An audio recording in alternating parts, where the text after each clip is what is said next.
అందరికీ నమస్కారం. కూటమి అధికారంలోకి వచ్చిన తర్వాత విద్యాశాఖకు సంబంధించి బాధ్యతలు నారా లోకేష్ గారు తీసుకున్నారు కాబట్టి ఇక మార్పులు ఎలా ఉంటాయో మీరు చూడండి అని చెప్పి నారా లోకేష్ గారు మాట్లాడినటువంటి పరిస్థితి. మరి తన శాఖలోనే గందరగోళం, తన శాఖకు సంబంధించే విద్యార్థుల భవిష్యత్తు ప్రశ్నార్థకంగా మారినటువంటి పరిస్థితి. 10వ తరగతి విద్యార్థుల యొక్క భవిష్యత్తు ప్రశ్నార్థకంగా మారినటువంటి పరిస్థితి. రీకౌంటింగ్లో వెలుగులోకి వచ్చినటువంటి సంచలన నిజాలు. మరి దానికి సంబంధించి నారా లోకేష్ గారు మాట్లాడాలి కదా, మరి తన శాఖనే కదా అది. మరి నిన్న మొన్నటి దాకా మహానాడులో ఎంత రెచ్చిపోయి మాట్లాడాడు.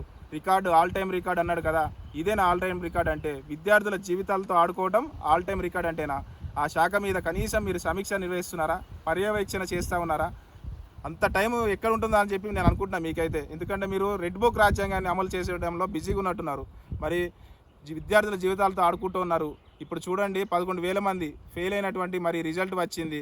సో అంటే దాంట్లో ఒక్కొక్కరు ఒక్కొక్క సబ్జెక్ట్ తక్కువ మార్కులు. ఫర్ ఎగ్జాంపుల్ ఇప్పుడు సోషల్ ఎగ్జామ్లో ఒక విద్యార్థికి 21 మార్కులు వచ్చినాయంట, అంటే ఫెయిల్యూర్ అయినట్టే. మళ్ళీ రీకౌంటింగ్కి అప్లై చేసుకుంటే అందులో 84 మార్కులు వచ్చాయంట. మళ్ళీ తర్వాత ఇంకో వ్యక్తి 23 మార్కులు వస్తే మళ్ళీ రీకౌంటింగ్ చేసుకుంటే 96 మార్కులు వచ్చాయంట. పాస్ అయ్యారు వాళ్ళు. అంటే చూడండి ఏ రకంగా విద్యా సంస్థ అనేది పనిచేస్తూ ఉంది అనేటువంటిది మీకు అర్థమైపోతుంటుంది. వాట్సాప్ గవర్నమెంట్స్ అని చెప్తా ఉన్నారు, తీసుకొచ్చానని చెప్పి వీళ్ళు చెప్తా ఉన్నారు. వాట్సాప్లో ప్రశ్నాపత్రాలు లీక్ అయినాయి. గతంలో ఎప్పుడైనా లీక్ అయినాయా? జగన్మోహన్ రెడ్డి గారు ఉన్నప్పుడు ఎప్పుడైనా లీక్ అయినాయా? మళ్ళీ వీళ్ళు అధికారంలో వచ్చిన సంవత్సర కాలంలోనే ప్రశ్నాపత్రాలు లీక్ అయినటువంటి పరిస్థితి. అంటే ఇప్పుడు చూడండి, ఇప్పుడు మీరు కనీసము దీనికి సంబంధించి 66,000 మంది దరఖాస్తు చేసుకున్నారు. అంటే మేము రాసిన దాంట్లో మాకు అనుమానాలు ఉన్నాయని చెప్పి విద్యార్థులు అన్నారు అని చెప్పి దరఖాస్తు చేసుకుంటే 11,000 మంది అందులో పాస్ అయ్యారు. అంటే మళ్ళీ వాళ్ళకు తక్కువ మార్కులు వస్తే, నేను ఎగ్జాంపుల్ ఇందాక చెప్పే కదా, ఆ రకంగా మళ్ళీ తిరిగి వాళ్ళకి మార్కులు వచ్చినటువంటి పరిస్థితి. సో ఇప్పుడు ఏమంటారంటే చంద్రబాబు నాయుడు గారు సీరియస్ అయ్యారంట. మరి విద్యాశాఖ మంత్రి కదా, నారా లోకేష్ గారు కదా సీరియస్ అవ్వాల్సింది. కాలేదే. ఇక్కడ ఏమంటారు వాళ్ళ పత్రికలు ఏం రాశాయి? గురువులు తప్పిదమని చెప్పి నిర్లక్ష్యం వ్యవహరిస్తున్నటువంటి గురువులు అని చెప్పి 5గురిని సస్పెండ్ చేశారు. ఇప్పుడు అదే వైసీపీ హయాంలో జరుగుంటే విద్యాశాఖ భ్రష్టు పట్టించినటువంటి జగన్మోహన్ రెడ్డి విద్యార్థుల జీవితాలతో చెలగాడం ఆడుకున్నటువంటి వైసీపీ ప్రభుత్వం అని చెప్పి ఆందోళనలో విద్యార్థి తల్లిదండ్రులు మా వైసీపీ ప్రభుత్వం పైనే దుమ్మెత్తి పోసేవాళ్ళు.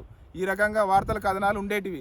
ఈరోజు ఏం రాశారు వాళ్ళు? ఇక్కడ విద్యాశాఖకు సంబంధించి విద్యాశాఖ మంత్రి సంబంధించి అవును ఆయన సమీక్షించారో, ఇంకోసారి తప్పులు జరగకూడదని చెప్పి ఆయన ఎక్కడ చెప్పలేదు. చూడండి, ఇంత నీచమైనటువంటి జర్నలిజం చేస్తారు వీళ్ళు. జగన్ ఉంటేనేమో అలా, వీళ్ళు ఉంటేనేమో ఇలా. మరి ఇప్పుడు ఏమైంది అసలు? ఇప్పుడు ఏం లేదు అసలు. ఈ రకంగా లీగులు కావడం, విద్యార్థులు 11,000 మంది ఎప్పుడైనా చరిత్రలో ఉందా ఇది? 11,000 మంది వాళ్ళ మార్కులు తప్పు రావడం అనేటువంటిది ఎప్పుడైనా జరిగిందా? 5గురిని సస్పెండ్ చేశారంట. మరి ఏం జరుగుతుందో ఏమో విద్యాశాఖ మనకైతే అర్థం కావట్లేదు. Thank you. ఇట్లా మీ పి కోటేశ్వరరావు, కందుకూరు నియోజకవర్గం.